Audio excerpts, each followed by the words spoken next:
Assalamualaikum warahmatullahi wabarakatuh. Perkenalkan nama saya Abdul Hair dengan NPM 0227241140. Sini saya akan menjelaskan tentang transformasi peran Bank Indonesia setelah kehadiran Otoritas Jasa Keuangan. Saya ingin menjelaskan tentang perubahan peran Bank Indonesia atau BI dalam perekonomian Indonesia. Setelah munculnya lembaga baru yang bernama Otoritas Jasa Keuangan atau biasa disebut dengan OJK, dahulu, BI tidak hanya mengatur kebijakan moneter tapi juga mengawasi seluruh kegiatan di sektor jasa keuangan seperti bank, perusahaan pembiayaan, dan juga lembaga lainnya.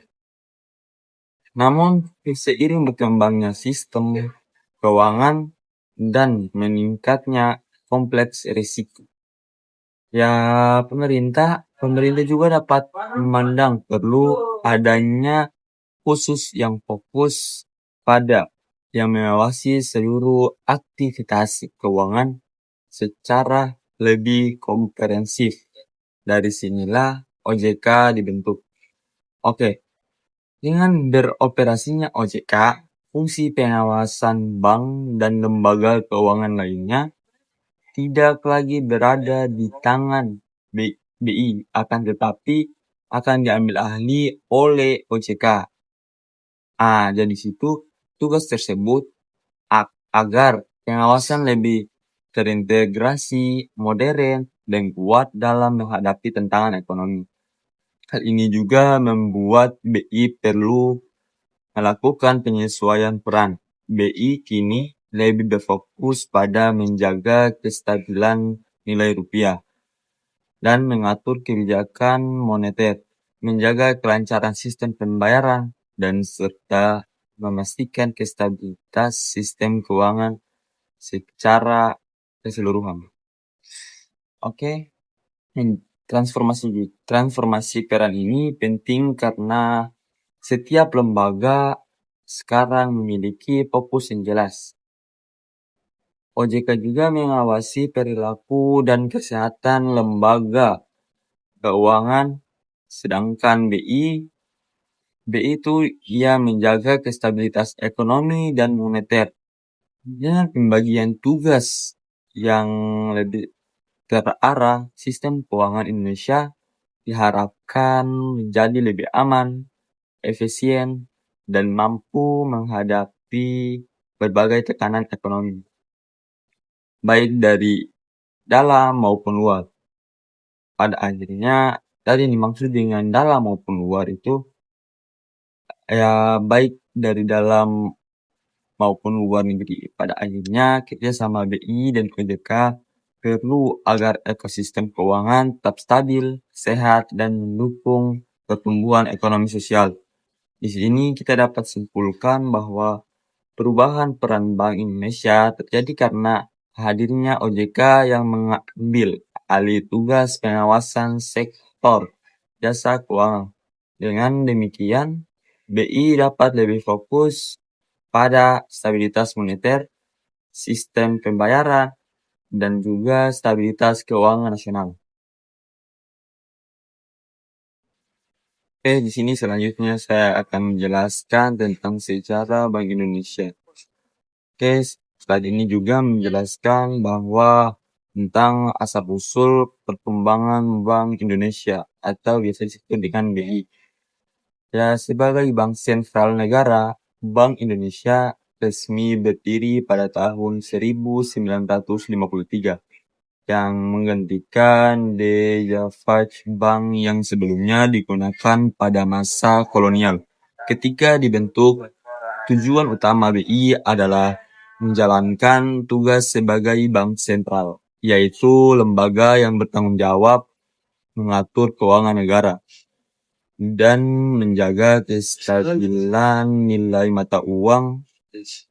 Sejak awal berdirinya BI berperan penting dalam menyusun monitoring polisi atau kebijakan moneter.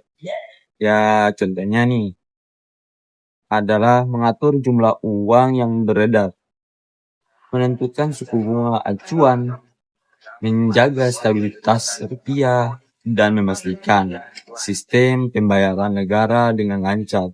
Selain itu, BI juga berperan dalam mengatur dan mengawasi sistem keuangan agar perekonomian Indonesia tetap stabil. Ya, seiring berjalannya waktu, tantangan ekonomi Indonesia terus berkembang. Globalisasi teknologi dan juga perubahan pola konsumsi masyarakat. Hingga krisis ekonomi membuat BI harus terus menyesuaikan cara kerjanya. Inilah sebabnya peran BI tidak pernah bersifat statis, akan tetapi terus diperbarui sesuai kebutuhan untuk menghadapi dinamika ekonomi yang terus berubah. Dengan kata lain, Bank Indonesia berkembang bukan hanya sebagai penjaga stabilitas ekonomi, akan tetapi juga menjadi penggerakan penting bagi kemajuan keuangan negara. Jadi Bank Indonesia telah memainkan peran sentral dalam menjaga stabilitas ekonomi Indonesia. Ya, sejak tahun 1953 dan terus berkembang untuk menyesuaikan diri dengan tantangan keuangan yang semakin kompleks. Oke, saja. Oke, selanjutnya itu saya akan menjelaskan tentang peran baru Bank Indonesia. Setelah OJK resmi mengambil alih tugas pengawasan terhadap lembaga jasa keuangan, ya peran Bank Indonesia mengalami perubahan yang cukup besar. Jika sebelumnya BI ikut mengawasi bank dan lembaga keuangan lainnya, di sini BI lebih difokuskan untuk lebih mengarah kepada menjaga stabilitas perekonomian negara Indonesia secara menyeluruh atau keseluruhan. Peran utama BI adalah mengendalikan inflasi, yaitu menjaga harga-harga barang dan jasa agar tidak naik secara berlebihan. Selain itu, BI juga bertanggung jawab untuk menjaga stabilitas nilai tukar rupiah. Oke, dan selanjutnya adalah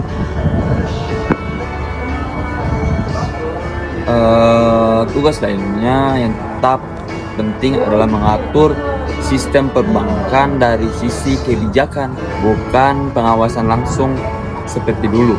Dengan kata lain, BI berfungsi sebagai pengatur dan pembina sektor keuangan. Kebijakan-kebijakan yang mereka keluarkan.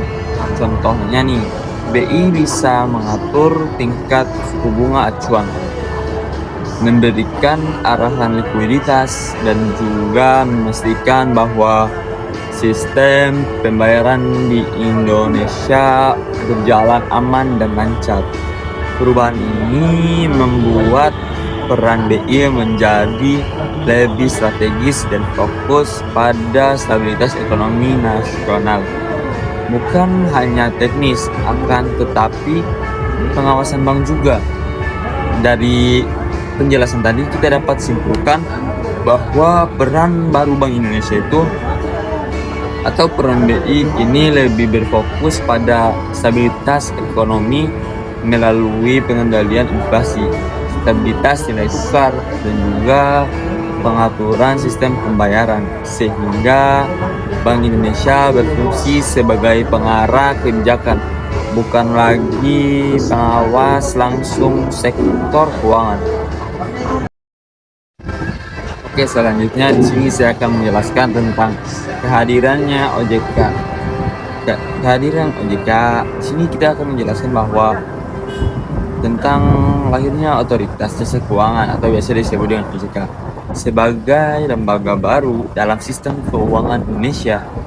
OJK itu dibentuk pada tahun 2011 dengan tujuan utama untuk mengawasi dan mengatur seluruh kegiatan sektor jasa keuangan.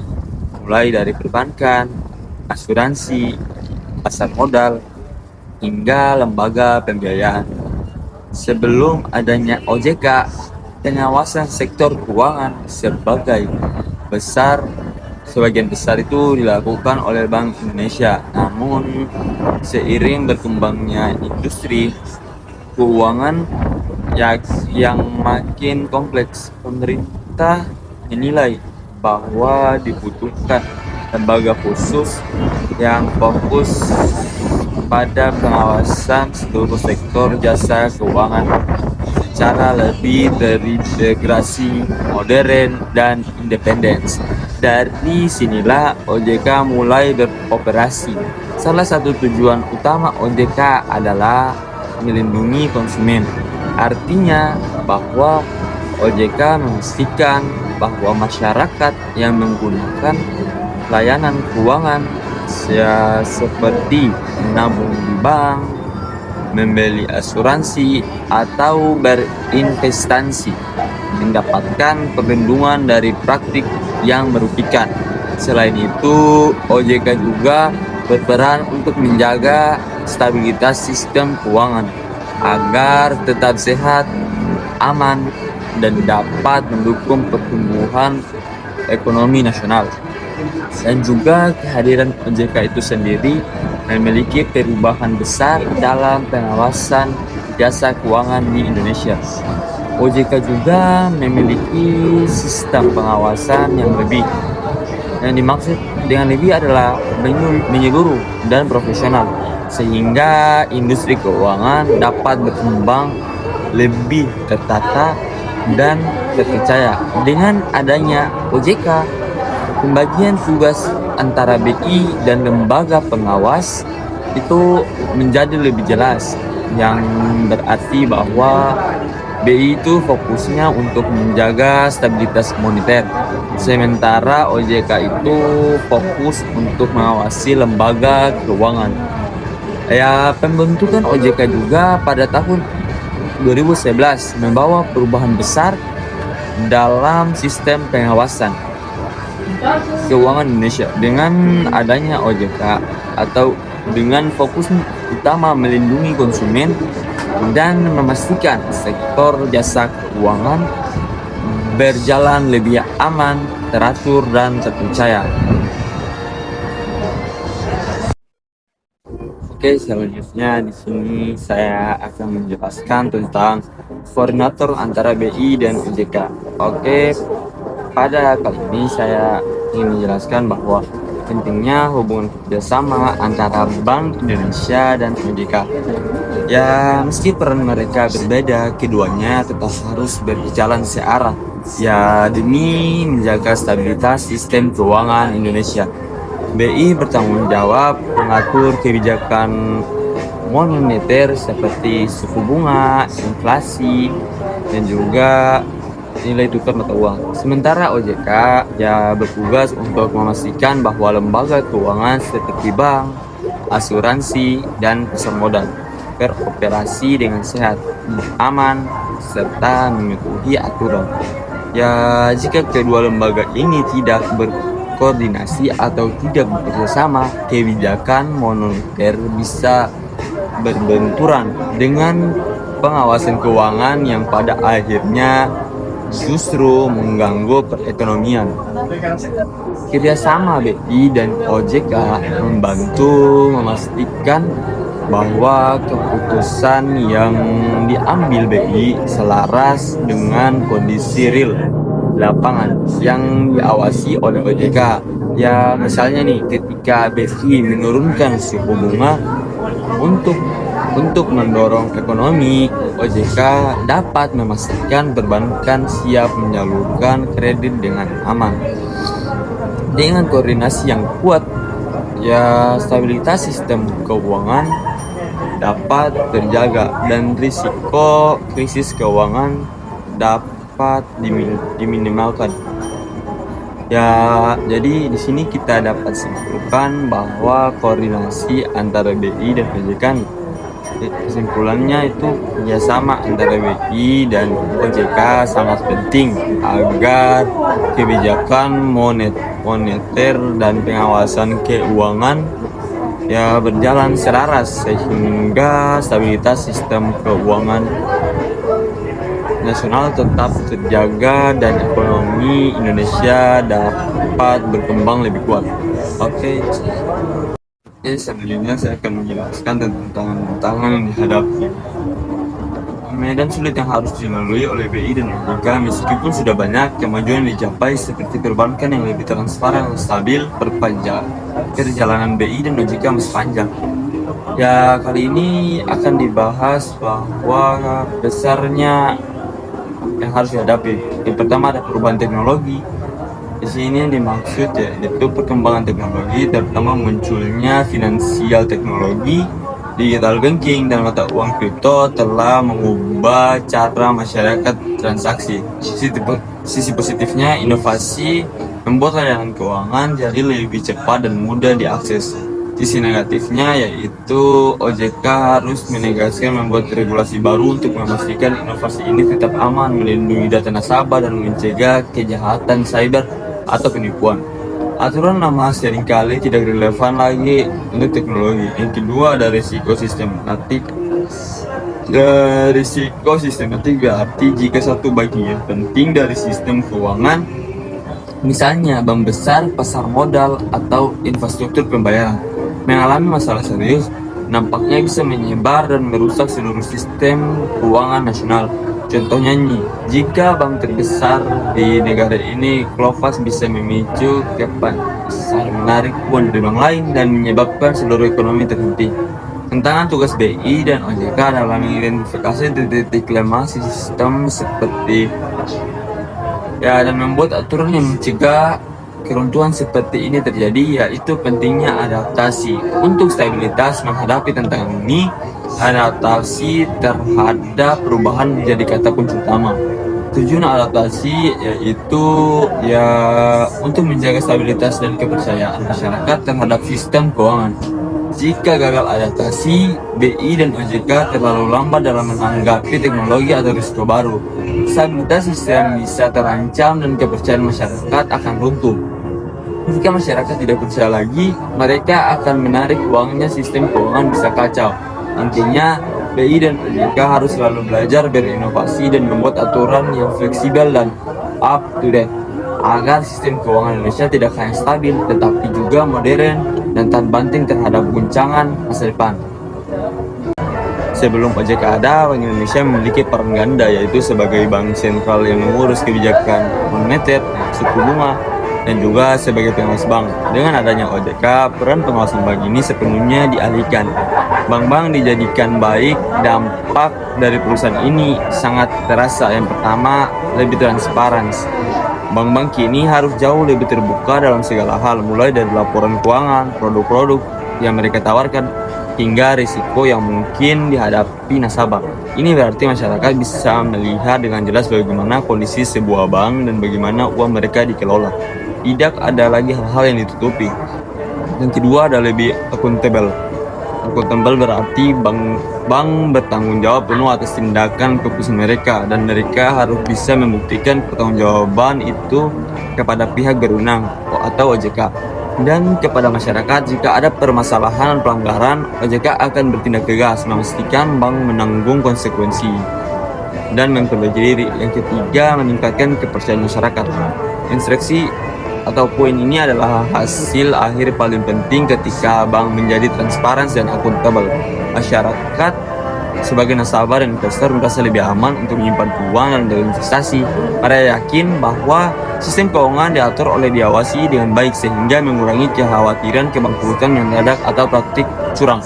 Secara singkat, OJK bertingkat sebagai wasit dan memastikan semua pemain bermain sesuai aturan, sementara BI tetap fokus pada menjaga stabilitas ekonomi secara makro. Kerjasama kedua menciptakan lingkungan perbankan yang lebih sehat dan terpercaya. Oke, selanjutnya di sini saya akan menjelaskan dampak transformasi BI dan OJK terhadap sektor perbankan. Oke, yang pertama ada perubahan positif di dunia perbankan Indonesia, sebuah perubahan besar dan positif yang terjadi di sektor perbankan Indonesia. Perubahan ini dipicu oleh dua faktor utama, transformasi peran Bank Indonesia BI dan kehadiran otoritas jasa keuangan.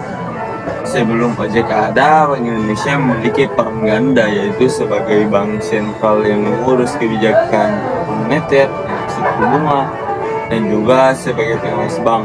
Dengan adanya OJK, peran pengawasan bank ini sepenuhnya dialihkan. Bank-bank dijadikan baik. Dampak dari perusahaan ini sangat terasa. Yang pertama, lebih transparan.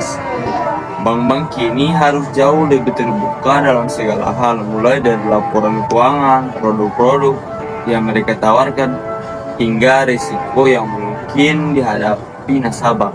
Ini berarti masyarakat bisa melihat dengan jelas bagaimana kondisi sebuah bank dan bagaimana uang mereka dikelola. Tidak ada lagi hal-hal yang ditutupi. Yang kedua ada lebih accountable. Accountable berarti bank bertanggung jawab penuh atas tindakan keputusan mereka, dan mereka harus bisa membuktikan pertanggungjawaban itu kepada pihak berwenang atau OJK dan kepada masyarakat. Jika ada permasalahan dan pelanggaran, OJK akan bertindak tegas, memastikan bank menanggung konsekuensi dan memperbaiki diri. Yang ketiga, meningkatkan kepercayaan masyarakat. Instruksi atau poin ini adalah hasil akhir paling penting ketika bank menjadi transparan dan akuntabel. Masyarakat sebagai nasabah dan investor merasa lebih aman untuk menyimpan uang dan investasi. Mereka yakin bahwa sistem keuangan diatur oleh diawasi dengan baik, sehingga mengurangi kekhawatiran kebangkrutan yang mendadak atau praktik curang. Secara singkat, OJK bertingkat sebagai wasit dan memastikan semua pemain bermain sesuai aturan, sementara BI tetap fokus pada menjaga stabilitas ekonomi secara makro. Kerjasama kedua menciptakan lingkungan perbankan yang lebih sehat dan terpercaya. Selanjutnya di sini saya akan menjelaskan tentang inovasi dalam kebijakan Bank Indonesia atau BI. Mengapa BI harus berinovasi dalam kebijakan moneter? Ya, BI merespon tantangan-tantangan besar di era modern, ya terutama berkaitan dengan kondisi ekonomi global dan juga domestik. Jawaban Bank Indonesia adalah inovasi dalam kebijakan moneter, ya itu sangat penting. Kebijakan moneter adalah serangkaian tindakan yang dilakukan oleh Bank Sentral, Bank Indonesia juga untuk mengendalikan jumlah uang yang beredar di masyarakat dan tingkat suku bunga dengan tujuan utama menjaga kestabilan nilai mata uang rupiah dan juga mendorong pertumbuhan ekonomi. Oke, dan selanjutnya ada tujuan utama inovasi kebijakan. Di sini yang dimaksud dengan tujuan utama inovasi kebijakan adalah inovasi yang dilakukan oleh BI atau Bank Indonesia ini memiliki dua sasaran utama yang saling terkait. Yang pertama yaitu meningkatkan efisiensi dan efektivitas pengendalian inflasi. Apa sih itu inflasi?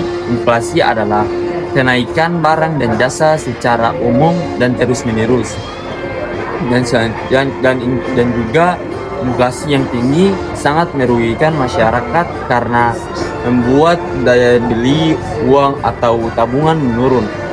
Ya, selanjutnya ada efisiensi dan efektivitas Bank Indonesia secara atau terus mencari cara-cara baru dan lebih baik agar setiap kebijakan yang mereka ambil, misalnya kenaikan atau menurunkan suku bunga acuan, ya bisa langsung dirasakan dampaknya di pasar keuangan dan harga-harga di pasar dengan cepat dan tepat sasaran. Inovasi ini ya membuat BI lebih lincah lagi dalam merespon perubahan ekonomi mendatang atau ekonomi mendadak. Yang kedua, ada mendukung pertumbuhan ekonomi yang berkelanjutan. Pertumbuhan atau berkelanjutan ini berarti bahwa pertumbuhan ekonomi yang sehat tidak hanya cepat, akan tetapi juga stabil dalam jangka panjang, adil dan juga ramah lingkungan. Dan juga peran BI ini atau Bank Indonesia, yaitu melalui inovasi Bank Indonesia memastikan bahwa likuiditas atau ketersediaan dana di perbankan cukup untuk menyalurkan kredit kepada dunia usaha, ya mendorong investasi dan menciptakan lapangan kerja tanpa menyebabkan inflasi melonjak terlalu tinggi. Ini menciptakan keseimbangan antara menjaga harapan tetap stabil dan memacu roda perekonomian. Singkatnya ya, inovasi ini adalah upaya BI atau Bank Indonesia untuk memiliki alat yang lebih canggih dan responsif agar mereka bisa mengelola ekonomi Indonesia dengan lebih baik di tengah